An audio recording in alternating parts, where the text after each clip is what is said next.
You're listening to the Veterans on Fire podcast. I'm your host, Matt Strickland. And this is the place to receive actionable insights and advice for veterans by veterans on how to build a lifestyle you want during and after military service.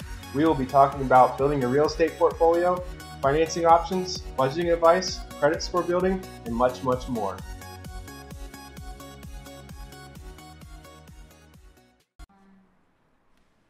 Half a day, and welcome to another episode of the Veterans on Fire podcast.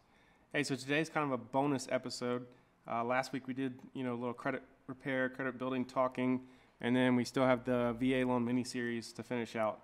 But there's been some interesting things in the news lately that a lot of people have asked me about in regards to the iBuyers, particularly the company called Zillow. So Zillow is a huge company in the States. They also opened up brokerages in almost every state, and they were starting to do what's called iBuying or instant buying. So over the past few years, they've been buying houses directly from the sellers, bypassing the real estate agent kind of touch. And their premise was that basically you could sell them directly, which made it easier. You didn't have people in your homes, and they gave you an instant price. Usually what would happen is you've heard of the Zestimate. Everyone's like, hey, my Zestimate is this. Real estate agents really don't like the Zestimate because it's not usually very accurate. And depending on the area, it's a lot easier in an area with a lot of cookie cutter homes or like pre-built neighborhoods to figure out the value of a property. But if you're in an older area or stuff with a little more unique situations, it's very difficult to often determine a price point from just stats, just numbers. There may be things, upgrades that you didn't know about. So what Zillow's been doing is, everyone uses either Realtor.com or Zillow or Redfin app or stuff like that to shop in the States. If they see you asking for a price on their home, they say, hey, would you like an instant offer? Another company that does this is actually Ground Floor, and they kind of jumped on this and started it in 2014, and Zillow kind of picked up on it. So they weren't the pioneers, but they used their name, premise, and money to kind of keep that going. And then the funny thing is I'm in a bunch of mastermind groups with fellow real estate agents and realtors around the country, and they would often complain about Zillow kind of becoming a one-stop shop, but yet at the same time they would pay to be the premier agent, which puts their ad up on the screen. So they're paying the company that they're complaining about for them taking over. So that never made sense to me when I would hear these arguments. So just stop doing it, and they wouldn't have the money. Well, they're making a lot of money through ads, through people paying to be the premier stuff on their page, and then now they're directly buying homes. The concept being that, with the low inventory and being able to control that stuff, that they saw the market going up and planned on selling it directly later, or maybe they had renovations going on and they're expected to make a lot of money.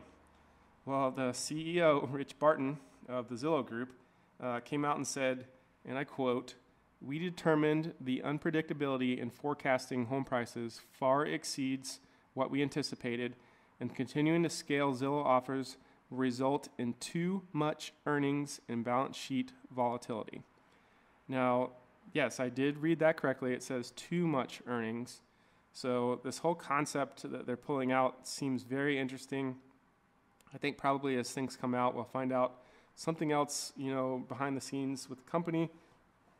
They also cited that, they're going to cut back their workforce by 25%, which it looks like, they have about 25,000 employees across the country, so that's about 6,400 people. They said, hey, we're not just stopping right now. It's going to wind down over the next few quarters, but too much earnings. To me, that says they think they're going to make too much money, so I don't know really why they would use that as a reason to stop. It does not make sense.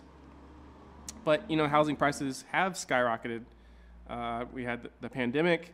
It created kind of a unique situation. There wasn't the foreclosure mandate where you weren't allowed to foreclose on people. All kinds of stuff created these interesting things where it may have prevented or proposed a reason for people to sell directly to make it easy. They didn't want people in their house, due to COVID. The traffic in general may have bothered them, and hey, here's this button I can click on right now, and they're going to offer me a price. Well, what was the catch? The catch was really not that much. A home inspector type person would come out, document the condition of the property, and they would either reduce or increase or keep the same price and say, do you want to move forwards? And you would close with not too much hassle. Where they were losing a lot of money was in the kind of rural markets with more unique situations. Sometimes my friends have called me and said, hey, we saw them dumping some of their portfolio for 25% less than what they had just paid for it, less than 6 months back, which is crazy. So from a big picture scheme, I'm not exactly sure what they were trying to accomplish other than having so many of the properties that they control it, or if we drove the country into a rental market, they had all the housing. There is these firms out there that are snatching up, like we said, I think I saw Ground Floor just snatch up another 14,000 properties. So there is the iBuyers out there still doing exactly what they're trying to do, which is, control, if you will, the inventory, which can, supply and demand affect pricing. Prices go up, they sell, and they make a profit. Housing trends go up anyway, so maybe they're expecting to hold them and make a profit that way.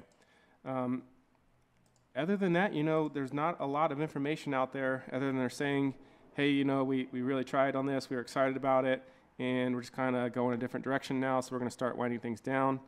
And then they say that they lost a bunch of money doing it, but then they also say that they're stopping doing it because they would make too much money.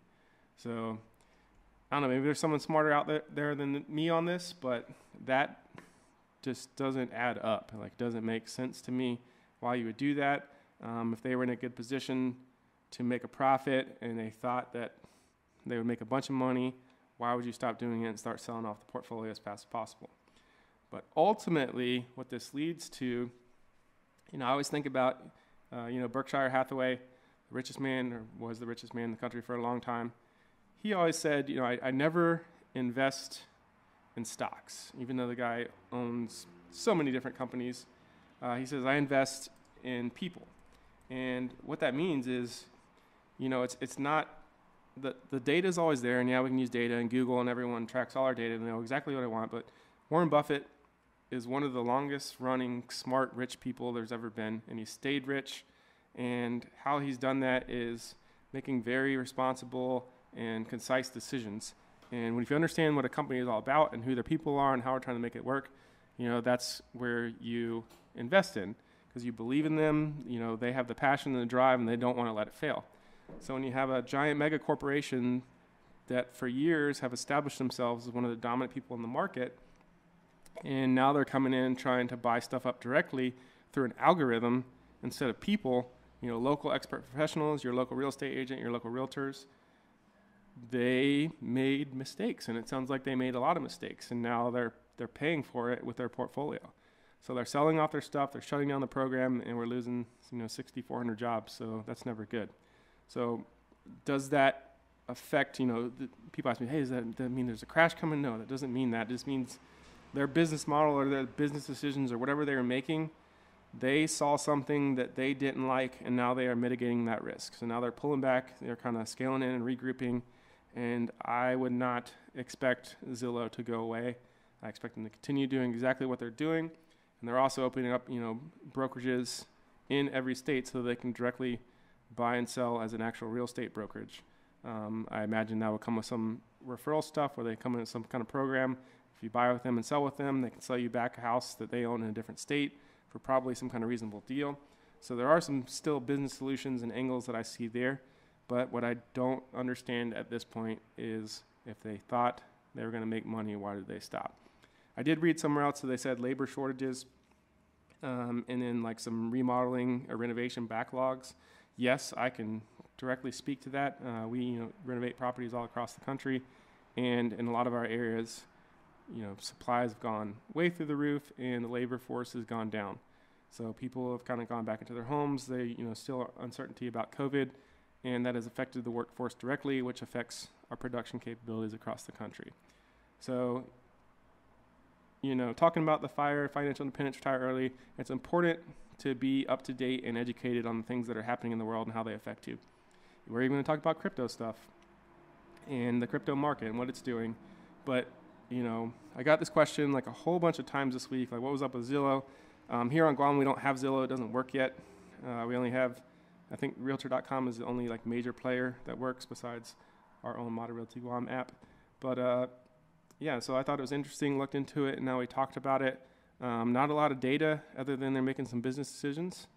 So yeah, if you have questions, drop them in the comments. And don't forget to subscribe, veteransonfirepodcast.com. Tell your friends. Thanks for stopping by.